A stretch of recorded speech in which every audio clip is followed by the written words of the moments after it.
ഇനി നമുക്ക് ഒരു കണക്ക് നോക്കാം. അത് സർക്കിൾ ആൻഡ് ആംഗിൾസിൽ ഒരു പ്രോബ്ലം നോക്കാം. In the picture points PQRS are marked as the sides. PQRS marked as the sides of the triangle ABC and circumcircle of A. Circumcircle of A. A ചുറ്റിലുള്ള ഒരു circle. Circumcircle of A, AQR and BRD. AQR ഈ ട്രിയാങ്കിളിൻ്റെ circle ആണിത്. And QRD, AQR and BRD.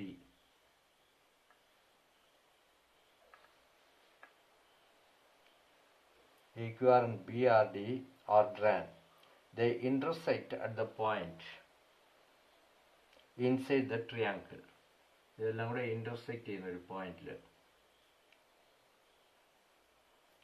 They intersect at the point inside the triangle. Prove that the circumcircle of triangle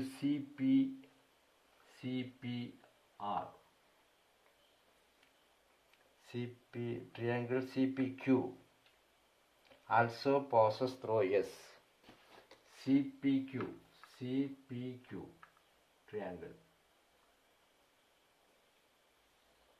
ഇത് passes through S കൂടെ pass ചെയ്യുന്ന proof ചെയ്യണം. അത് മെയിനായിട്ട് നമ്മൾ ഇത് പറയുന്നത് ഈ രണ്ട് സർക്കിൾ, ഇത് സർക്കം സർക്കിൾ. അപ്പോൾ ഈ പുതുതായിട്ട് നമ്മൾ കണ്ടുപിടിച്ചിട്ട് ഈ ട്രിയാങ്കിളിൻ്റെ ഒരു സർക്കം സർക്കിളാണെന്ന് നമ്മൾ പ്രൂഫ് ചെയ്യണം, ഈ ട്രിയാങ്കിൾ. ഓക്കെ, അതാണ് പ്രോബ്ലം. അപ്പോൾ ഇത് പ്രൂവ് ചെയ്യാനായിട്ട് നമുക്ക് സൈക്ലിക് എന്ന് പ്രൂഫ് ചെയ്യണം. ഇതൊന്ന് സൈക്ലിക് എന്ന് പ്രൂവ് ചെയ്താൽ മതി. അപ്പോൾ ഫസ്റ്റ് ABC നമ്മളൊരു ട്രിയാങ്കിൾ എടുക്കുന്നു. ഇവിടെ ഇതിൻ്റെ അകത്ത് PQR എന്നുള്ള 3 പോയിന്റിൽ ഇത് ടച്ച് ചെയ്യുന്നു. ഇത് 3 കൂടെ ടച്ച് ചെയ്യുന്ന പോയിന്റാണ് എസ്. ഓക്കെ, ഇപ്പം നമുക്ക് ഈ ലൈനെ കണക്ട് ചെയ്യുമ്പോൾ നമുക്ക് ഇതിൻ്റെ അകത്ത് ഓരോന്നിൻ്റെ അകത്ത് ഓരോ ക്വാഡ്രിലേറ്ററൽ വരും. ഇപ്പോൾ ആദ്യം നമുക്ക് ഇതെടുക്കാം, ARSQ എടുക്കണം. നമുക്ക് മെയിനായിട്ട് പ്രൂവ് ചെയ്യാനുള്ളത് ഈ ആംഗിളും സൈക്ലിക്കാണെന്ന് നമ്മൾ പ്രൂവ് ചെയ്യണം. ഈ സർക്കിൾ സൈക്ലിക് എന്ന് പറയാനുള്ളതിന് ഇതും സൈക്ലിക്കാണെന്ന് നമ്മൾ പ്രൂവ് ചെയ്താൽ മതി. ഓക്കെ, അതിന് angle S plus angle C equal to 180 degree എന്ന് നമ്മൾ പ്രൂവ് ചെയ്താൽ ഈ പ്രോബ്ലം സോൾവ്ഡ് ആണ്. ഓക്കെ, അത് പ്രൂവ് ചെയ്യാനുള്ള നമ്മൾ അതാണ് നോക്കുന്നത്.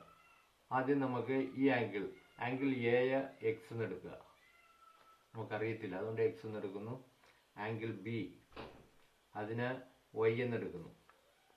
ഓക്കെ, ഇപ്പോൾ ഫസ്റ്റ് ഈ ട്രയാങ്കിൾ എടുക്കാം. ഈ സർക്കിളിൻ്റെ അകത്ത് ARSQ, അതിവിടെ ഒരു ക്വാഡ്രിലേറ്ററൽ നമുക്ക് കിട്ടുന്നു. ഓക്കെ, ഈ ക്വാഡ്രിലേറ്ററിൽ നമ്മൾ പഠിച്ചിട്ടുണ്ട്. ഇപ്പം ഒരു സർക്കിളിൻ്റെ അകത്ത്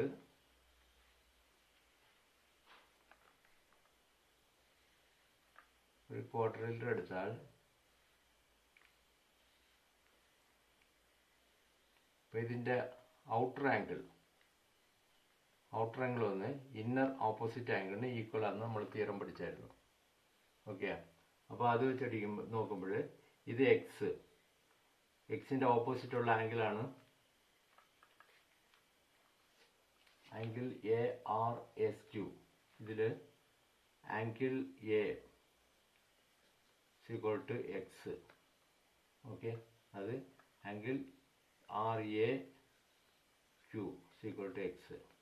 അപ്പോൾ ഈ ആംഗിൾ നമ്മൾ നോക്കണം. അടുത്ത് ഇതും 180 ഡിഗ്രി വരും. അപ്പോൾ ഈ ആംഗിൾ എത്ര? RSQ, angle RSQ equal to 180 minus X. ഈ തിയറ പ്രകാരം ഇതിൻ്റെ ഓപ്പോസിറ്റുള്ള ഔട്ടർ ആംഗിൾ, ഇതിൻ്റെ ഓപ്പോസിറ്റ് വരുന്ന ഔട്ടർ ആംഗിളാണ് ഇത് ഈ ആംഗിൾ വരും. ഈ ബൈസെക്ട് ചെയ്യുന്നില്ല ഇത്. ഇപ്പം ഇത് എക്സ് ആണെങ്കിൽ ഇവിടെയും എക്സ് വരും. ഓക്കെ. അപ്പോൾ അടുത്ത് നമ്മൾ എടുക്കുന്നത് ഈ ക്വാഡ്രേറ്റഡ് B P S R. B P S R അതിൽ ഈ ആംഗിൾ വൈ. അപ്പോൾ ഇതിൻ്റെ ഔട്ടർ ആംഗിൾ എന്നായിരിക്കും? വൈ ആയിരിക്കും.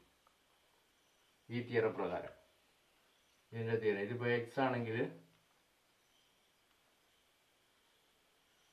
ഇതിൻ്റെ ഓപ്പോസിറ്റുള്ള എക്സ്റ്റീരിയർ ആംഗിളാണ് സെയിം എക്സ് ആയിരിക്കും. ആ തിയറം നമ്മൾ പഠിച്ചിട്ടുണ്ട്. അത് പ്രകാരം ഇത് എക്സ് ആണെങ്കിൽ ഇതിൻ്റെ ഔട്ടർ ആംഗിളാണ് ഇത്. ഇത് എക്സ്. അതേപോലെ ഇത് Y.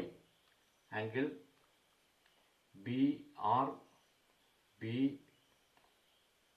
P equal to Y. അപ്പോൾ ഇതിൻ്റെ ഔട്ടർ ആംഗിൾ ഇവിടെ വരും. ഇതാണ് Y. Then angle Q S C equal to Y. ഇവിടെ ആംഗിൾ ഈ angle C S P. Angle C S P equal to X. Okay. അപ്പോൾ ഇത് എക്സും ഇത് വൈയും ഈ രണ്ട് ആംഗിൾ നമുക്ക് കിട്ടി. അപ്പോൾ നമുക്ക് പ്രൂവ് ചെയ്യേണ്ടിയിരുന്നത് ഈ ആംഗിൾ എസും ആംഗിൾ സിയും കൂടെ കൂട്ടുമ്പോൾ 180 വരണമെന്ന് നമുക്ക് പ്രൂവ് ചെയ്യണം. ഓക്കെ. അപ്പോൾ angle S that is angle P S Q equal to X plus Y. ഇതിൻ്റെ എക്സ്റ്റീരിയർ ആംഗിളാണ് ഇത് എക്സ്. ഇതിൻ്റെ എക്സ്റ്റീരിയർ ആംഗിളാണ് ഇത് വൈ. അപ്പോൾ എക്സ് പ്ലസ് വൈ എന്ന് നമ്മൾ പ്രൂവ് ചെയ്തു.